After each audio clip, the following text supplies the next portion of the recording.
Unidade 3, Geografia Física Mundial Brasileira e do Amazonas. Aula 11.2, conteúdo: Bacias hidrográficas no mundo. Habilidades: explicar o que são redes de drenagem e bacias hidrográficas. Identificar os tipos de rios que temos no planeta. Identificar quais as bacias hidrográficas brasileiras. Vamos então ao nosso desafio do dia. No nosso desafio do dia, nós temos aí: a água atua de maneira muito importante na dinâmica da Terra. Por exemplo, na modelação do relevo, nos aspectos climáticos, nas diversas atividades desenvolvidas pelo ser humano, como a produção de alimentos, a navegação, a geração de energia e entre outros, né? E em muitos lugares do mundo há pessoas desprovidas de água para beber, cuidar da higiene ou até mesmo para produzir alimentos, né? E aí, reflitam, na comunidade em que você mora, há problemas com a falta d'água? Na sua opinião, esse é um problema que não vai atingir você e a sua família, né? Então, reflitam, conversem com os colegas de vocês. A partir desse questionamento, né? A partir do desafio do dia, que vocês vão refletir, vão conversar com os colegas de vocês, né? Vamos observar aqui essas imagens que estão aparecendo e que faz parte da realidade de muitas comunidades, né? Faz parte aí da realidade de todos vocês, né? Então, nós vamos falar hoje, começar a falar, né, sobre a importância da água, né, que utilizamos aí no nosso cotidiano, utilizamos para várias ações, para várias atividades, quase que o dia todo, né? E aí vale lembrar, né, que o nome do planeta é planeta Terra, nome esse que foi muito questionado, né, já que grande parte do nosso planeta é formado por água, só que é água salgada, né? E essa água salgada ali, né, dos oceanos, né, dos mares. E com relação à água potável disponível no mundo, será que essa quantidade disponível, né, é suficiente para o abastecimento da população mundial? Com relação a essa água potável, essa água doce, a gente está falando aí de rios, de igarapés, também estamos falando das águas subterrâneas, né? Então, será que essa quantidade que existe hoje é suficiente, né? Será que as bacias hidrográficas que nós encontramos, né, no nosso país são suficientes para o abastecimento, né? Mas, peraí, professora, a senhora falou de bacia hidrográfica, né? Qual é o conceito disso? Então, antes da gente falar das bacias hidrográficas e verificar quais são as principais bacias hidrográficas que a gente encontra no nosso país, a gente precisa entender um outro conceito, ok? Vamos entender, então, o conceito de rede de drenagem. Então, pessoal, para a gente poder falar de bacia hidrográfica, precisamos, então, falar da rede de drenagem ou rede hidrográfica, né? Então, essa rede de drenagem, ela vai ser o conjunto de rios, né, que são interligados e que drenam, então, as águas da superfície terrestre. Essa rede de drenagem, né, vai ser composta, então, de canais que se conectam entre si. Tá, professora, a senhora está falando que é um conjunto de rios que são interligados. Mas o porquê, né, dessa imagem aí que nós estamos verificando? Justamente porque esse conjunto de rios interligados, né, vão receber aí uma grande parcela de água que começa, então, nas residências, né? Toda a água, então, que utilizamos nas residências, elas vão precisar escoar, né? Precisa ir para algum lugar. E aí vão ali pelas tubulações, que popularmente nós chamamos, né, de esgoto. Então, essa água vai escoar, né, por ali e vai chegar um momento que se encontra ali ao rio.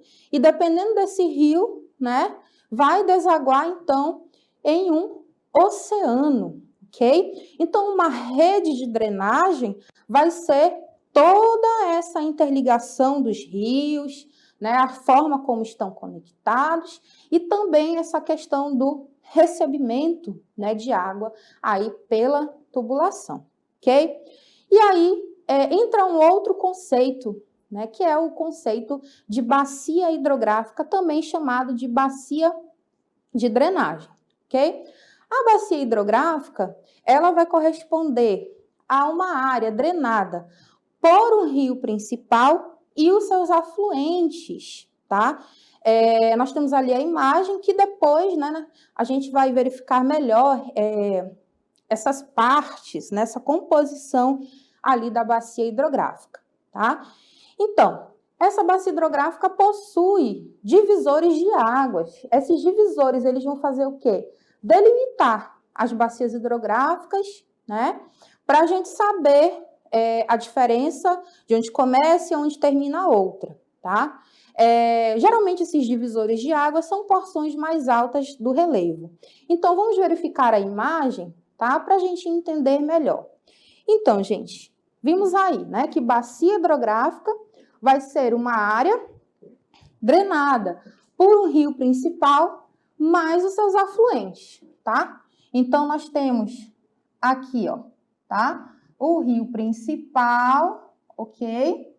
Esse rio principal, ele vai ter a sua nascente, ou seja, o lugar ali onde ele vai se originar, tá? Geralmente, ó, em áreas, né, mais altas, no relevo maior, ok?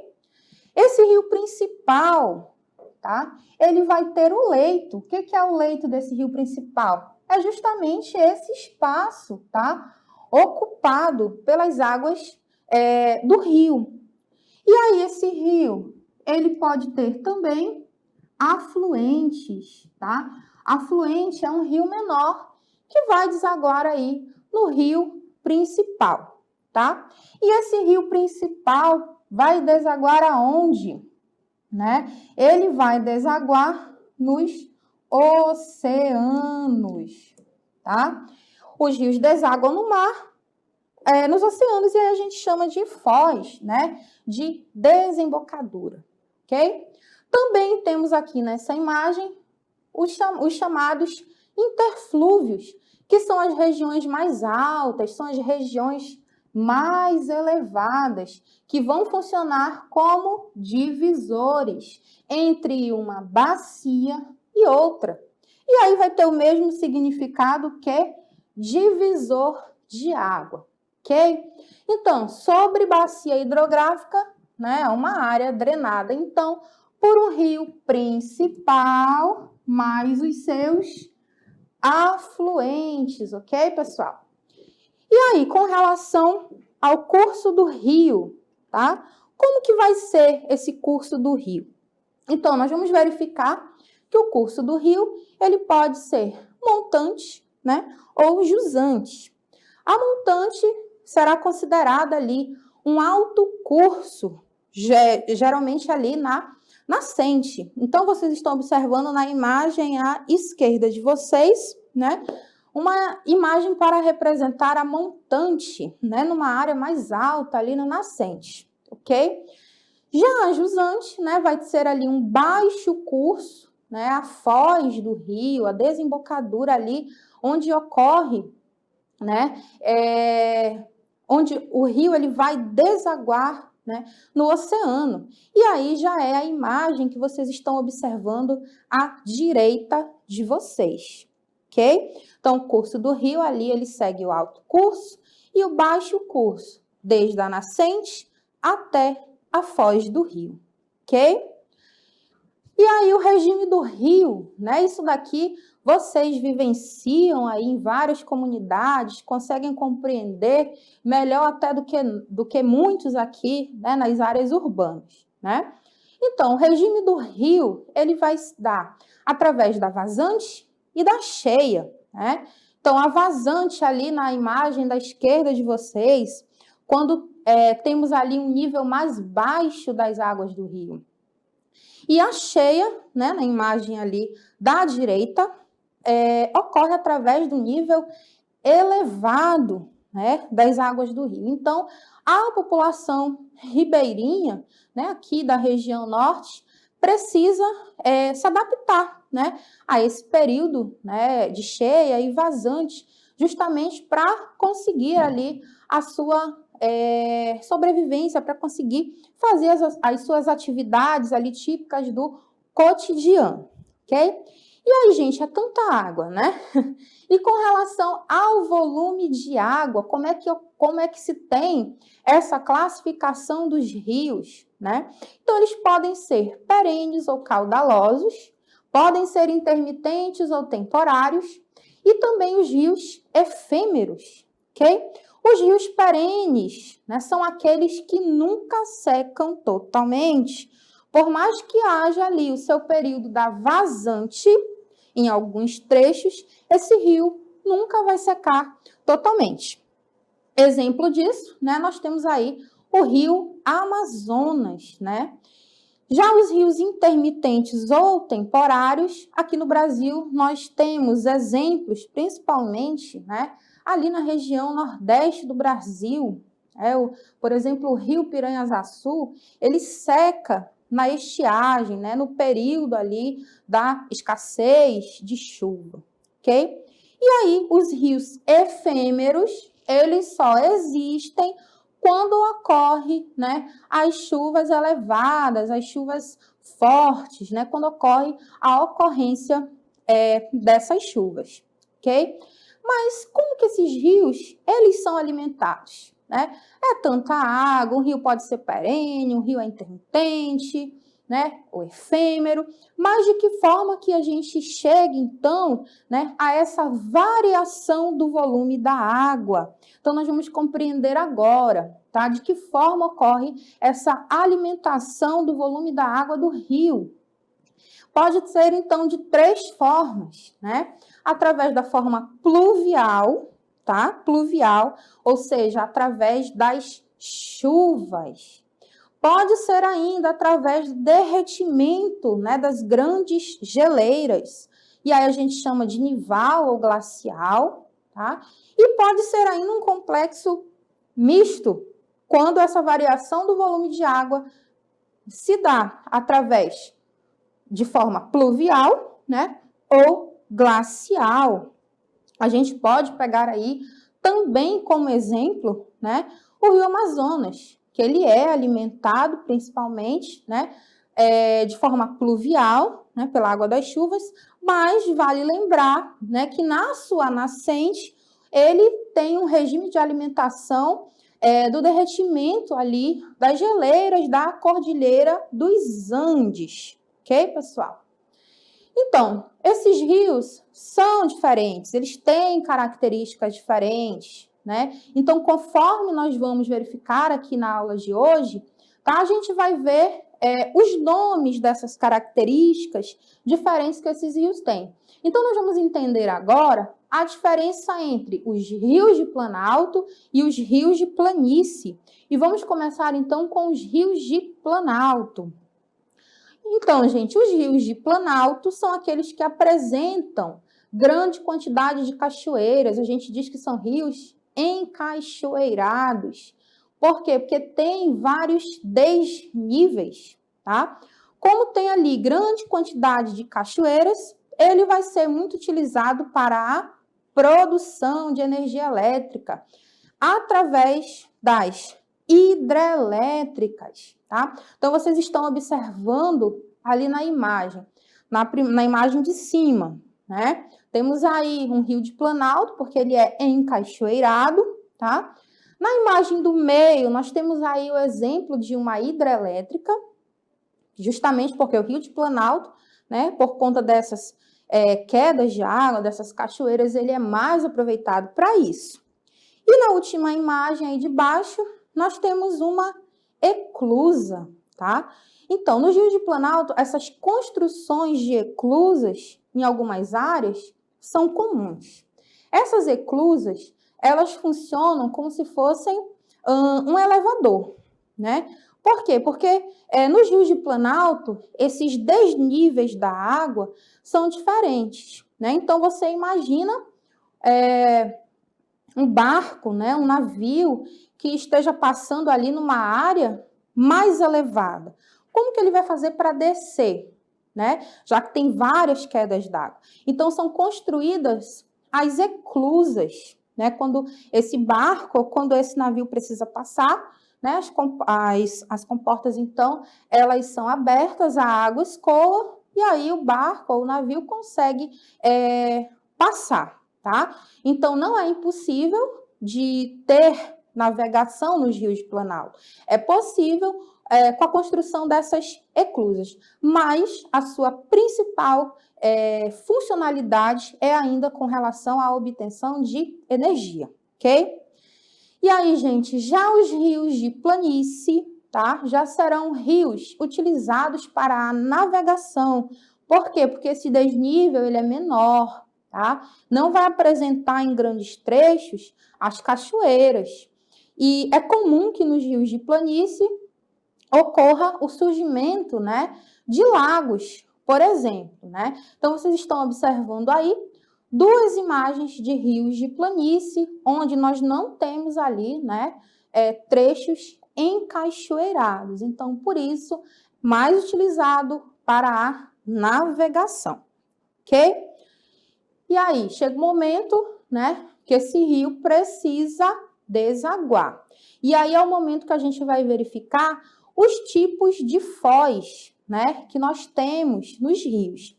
Então, nós vamos ver aí dois tipos de foz, né? A foz endorreica, tá? Que é aquela que ocorre no interior do continente, tá?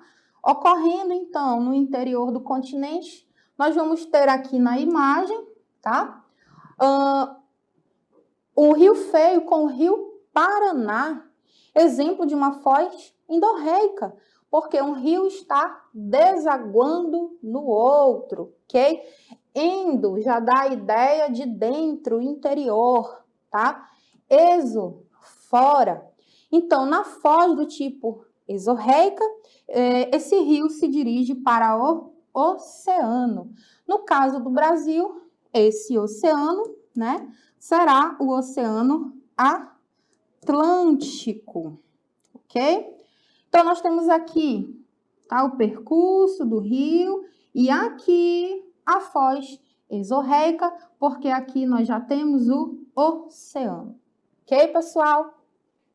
E aí, essa foz dos rios, elas podem ser de várias maneiras, tá? Não é um único modelo que nós vamos ter. Nós vamos ter aí, então, tipos de foz dos rios, que nós vamos verificar agora, tá?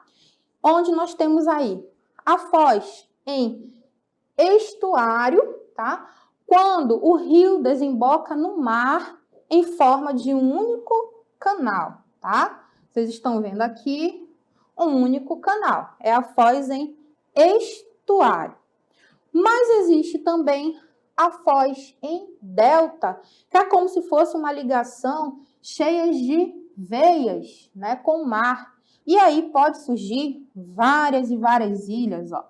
Então, vocês estão vendo aqui, ó, várias saídas, como se fossem várias veias.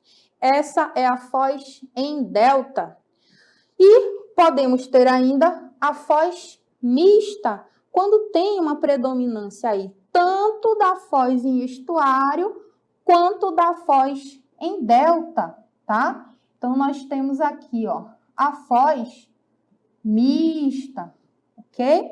Então, essas são as características de foz dos rios, ok? Então, gente, a gente vai verificar agora um vídeo, tá? Para a gente entender os tipos de canais fluviais. Então, vocês vão assistir e aí eu volto com vocês para comentar. Tipos de canais fluviais. Canal retilíneo. Comum onde se tem desníveis acentuados e escoam com maior velocidade. Não apresentam grandes desvios, sendo resistente à erosão fluvial. Canal meandrante. Comum em terrenos planos com pouca declividade e escoam com pouca velocidade. Apresenta curvas sinuosas com grande deposição de sedimentos e bancos de areia. Canal anastomosado. Regiões planas, úmidas e alagadas, e não transporta sedimentos mais grossos e pesados. Se acumulam no leito e formam ilhas assimétricas e barras arenosas. Canal entrelaçado. Comum em áreas mais secas e em terrenos com maior declividade. As margens são facilmente erodidas e os rios transportam sedimentos que obstruem a corrente e se ramificam. Certo, então vocês viram aí os tipos, né, de canal, e aí reflitam sobre a comunidade de vocês. Qual é o tipo de canal, né, que a comunidade ali apresenta? É o canal retilíneo, o canal meandrante, né, o entrelaçado, é o anastomosado? Então, reflitam, certo? Então, pessoal, nós vamos falar novamente sobre a questão da importância da água, né, principalmente no nosso país, que é um país bem servido de água, né? Quando se fala em Brasil, associamos ali a questão das bacias hidrográficas, ok? Então, vamos verificar a questão da água doce no Brasil. Então, o Brasil é um país privilegiado quando o assunto é água, tem aí 14% das reservas mundiais de água doce e temos também em nosso território 12 bacias hidrográficas que estão distribuídas por todo o território nacional, né? Então, nós vamos verificar aqui no mapa, tá? A bacia amazônica, temos a bacia do Tocantins-Araguaia, a bacia do Paraná, do Paraguai, do Uruguai, que, na verdade, a bacia do Paraná, Paraguai e Uruguai vão formar a bacia Platina, né? Ou bacia do Rio Prata.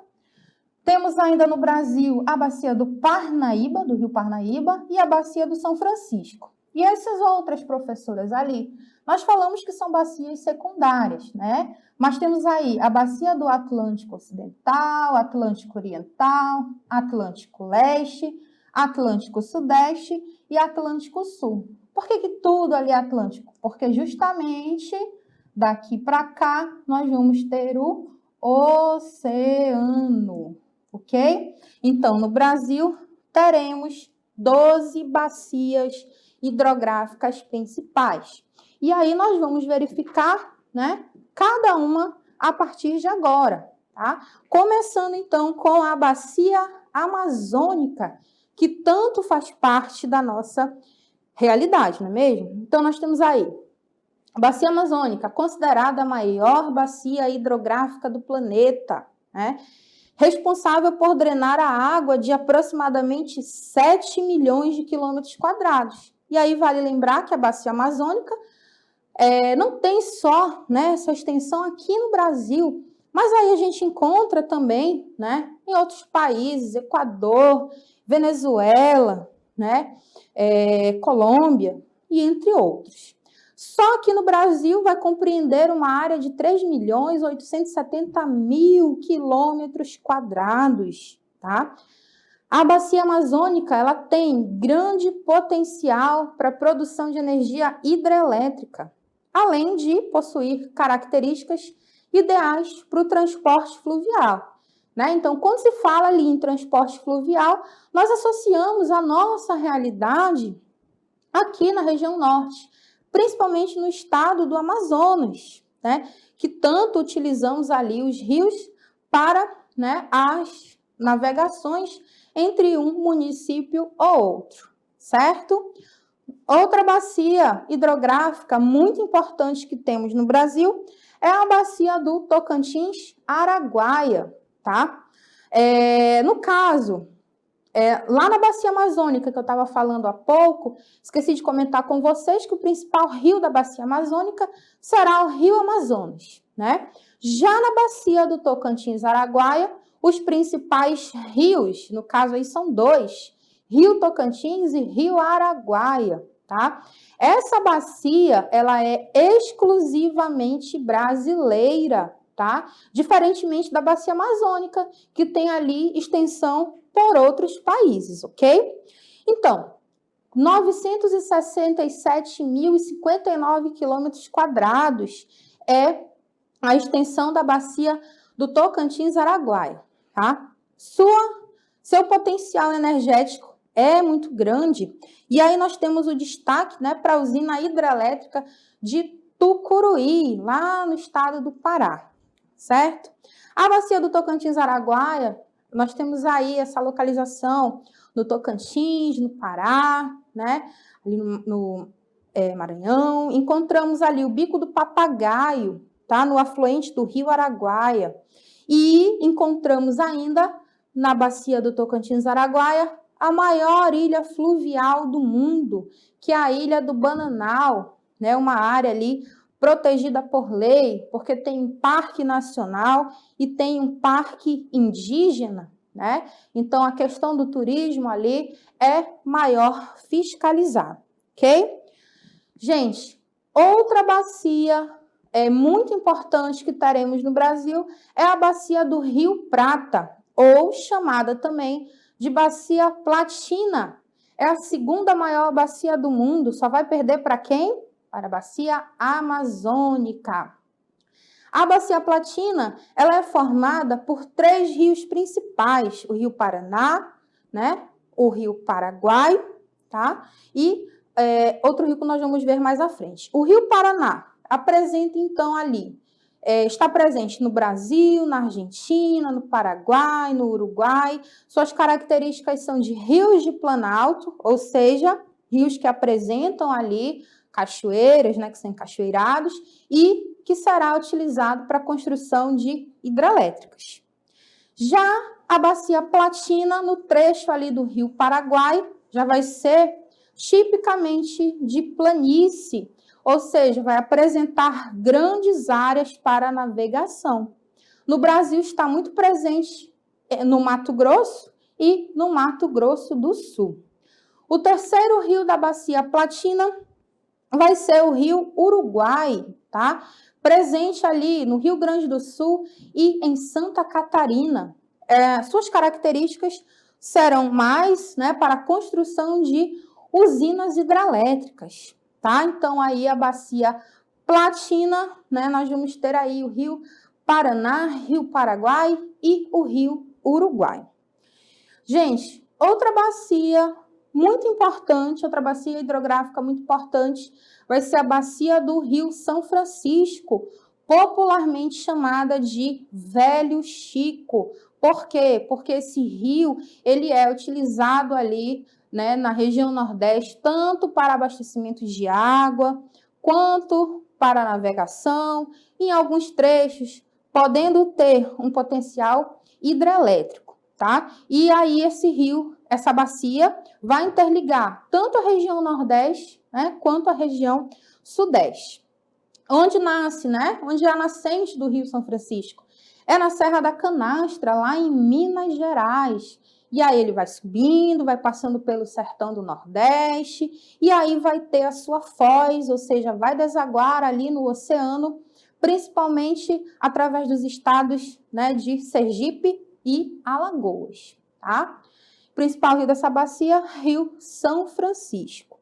Outra bacia muito importante aqui no Brasil é a bacia no Parnaíba, que também é no Nordeste, tá? Essa bacia está presente nos estados do Piauí, do Maranhão e numa porçãozinha ali a oeste do Ceará, tá? Essa bacia está justamente localizada em uma área de clima semiárido e seus afluentes temos rios temporários e também rios perenes, né? Lembrando que são aqueles rios que nunca secam totalmente. O principal rio dessa bacia, né, como o nome já diz, Rio Parnaíba. Gente, essas são as principais bacias hidrográficas que nós encontramos no Brasil. Mas também vamos ter as outras bacias secundárias, tá? Que são as bacias atlânticas e costeiras. E aí temos Atlântico Nordeste Oriental, Atlântico Nordeste Ocidental, Atlântico Leste, Atlântico Sudeste e Atlântico Sul. E aí, por que esse nome, né? Porque justamente os rios que compõem ali essas bacias secundárias vão, então, ter a sua foz, né, sua desembocadura no Oceano Atlântico. E daí o nome, né, as bacias do Atlântico, ok?